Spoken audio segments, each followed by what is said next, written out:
Hi, I have something really cool today. This is a World War II era drill press, and today we're going to try to restore it. Let's go!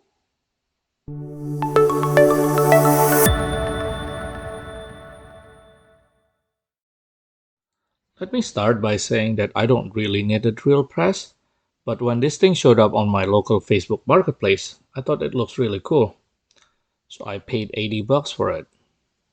Now, according to the seller, this drill press is from the 1930s or 1940s, and it's made by Duro, a now defunct company from Chicago. Now, of course, I don't just take the seller's word for it. So I went to the internet and I found this website, Vintage Machinery. In there is a page for Duro Metal Products or drill press maker. And then there's a publication reprints with catalog dating back to 1935. After a little bit of scouring, I found our drill press in the 1939 catalog. Back in the day, it cost $42, well, $41.95, less motors. So I'm guessing motor is not included, which is interesting. And I was curious how much $42 inflation adjusted to today's money. Apparently, $42 in 1939 is equal to $926.6 today, which is pretty expensive for a drill press considering you don't get any motor with it.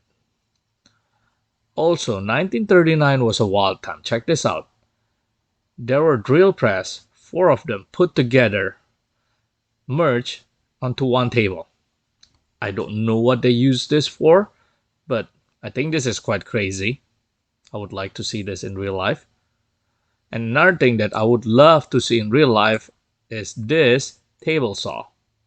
So back in the day, table saw looked like this apparently in 1939. Now these days, if we want to cut miters, all you do is you tilt the blade. But back in the day, apparently you tilt the whole table. I think this is pretty crazy. I really want to see this in action. Anyways, I digress. Let's take a look at the current condition of this drill press. Considering that this thing is 100 years old, it's as dirty as you expected. The pulley still looks good, but the belt looks questionable, so we probably have to replace that. The cable is all frayed, so definitely have to replace that. And I'm pretty sure it's not supposed to be this black, but those are all just dirt and grime.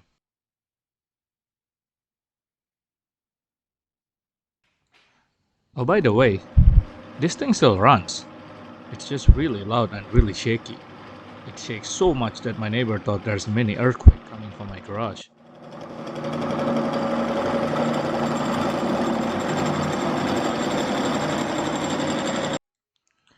As you guys are watching me disassembling this drill press, I'm going to talk about cost.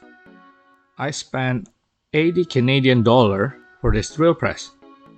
That's roughly equal to 60 Freedom dollar for those of you who live south of the border. I will keep tally of how much I spent throughout the process, and then by the end I'll let you guys know how much I spent in total, and you can tell me whether it's worth it or not, or if I'm just being dumb.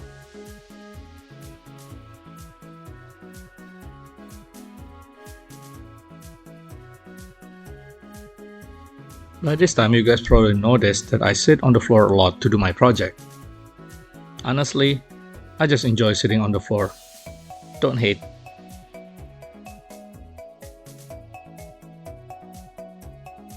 Now that everything is disassembled, it's time to scrub everything down. I mean, it's time to put some elbow grease to remove all the grease.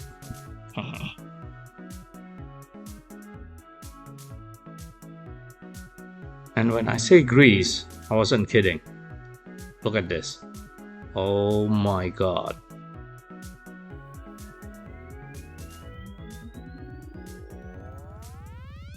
I found that steel wool and all-purpose cleaner works really well for this situation. A lot of work still, but it works really well. Pretty sure this is as clean as it can be. So on to the next part, replacing and reassembling this drill press.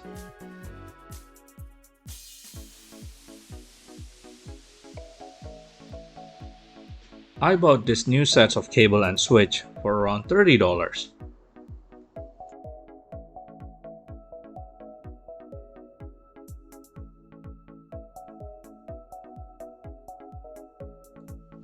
Rewiring this old model is really interesting, mainly because it has really tight space, but I mean, I guess I did a pretty good job. And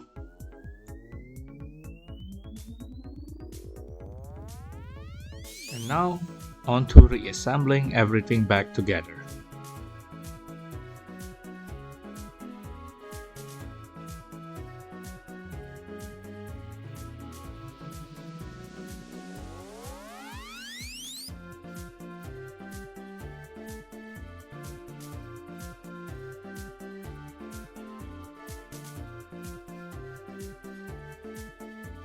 I decided to replace the belt, and this one cost me around $12.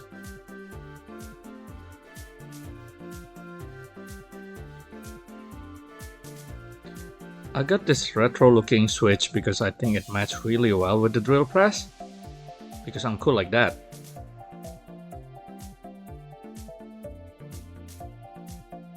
And lastly, I got this new spring for the press mechanism. It cost me $10. It's actually spring for recliners, but it works. So here's the end result, ish. Mainly because I still have 3 issues with this thing.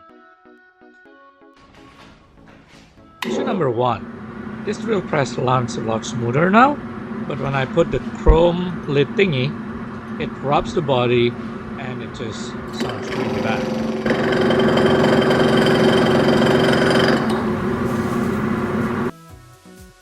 Issue number 2, it's really hard to move this table up and down because there's no rack and pinion back in the 1930s apparently. And the last one, I just need to make a proper cabinet. In the end, this whole restoration cost me $100 US. Those 3 issues are feature me problem. So for now, just enjoy the beauty clip.